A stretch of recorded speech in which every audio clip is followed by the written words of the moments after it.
Uh, Next step is going to be the Emergency Food Assistance Program agreement between contracting entity and site.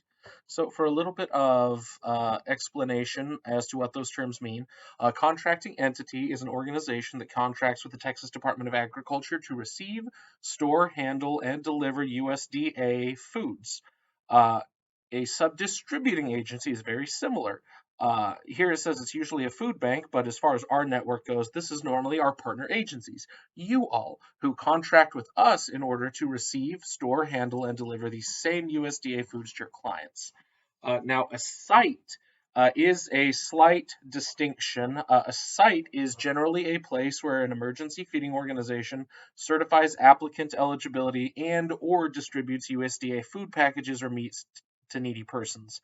Now, a site can work directly with a contracting entity. In the case of our produce drops that we run, there's one here at Lindsay Park in Tyler that is operated directly by the food bank. So that would be a site operating with a contracting entity. However, a site operating with a sub-distributing agency would be more like one of your individual pantries. Not only are you the sub-distributing agency because you partner with us to obtain, house, and distribute this food, but you are also the site because you are the place where people are certified into the program and the place where they receive the food. So once again, county pre-populates. We're going to select our partner agency, input our email,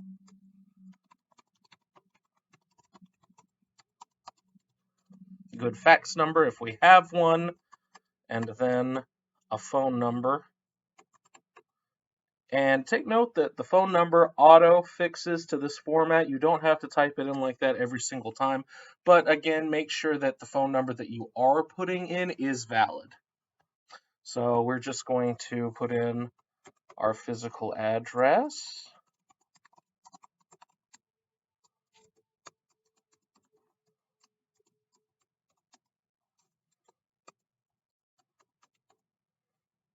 And if your mailing address is the same as above, you can click here to just say, we're going to use this for both. It will autofill or auto-populate. But if it's different, you pick up at a P.O. box or one of your volunteers or leadership members specifically handles that, and they do it through, their mailing address, then you put that here.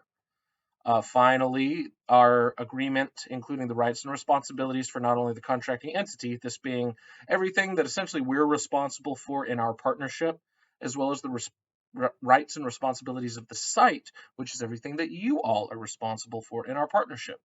Uh, if you've done this before, or if you're the person that normally does the annual update, then, you've probably seen this before. I would still go ahead and take a moment just to read through it all. It's good to keep it, it's a nice refresher and it helps keep things in perspective. Finally, our certification. This is just essentially saying that, you will operate the TEFAP program in compliance with federal civil rights law as well as state civil rights law through Texas Department of Agriculture, and that everything that you've put on this form and the previous forms or anything that comes after is true to the best extent. It's just true and accurate to the best of your ability.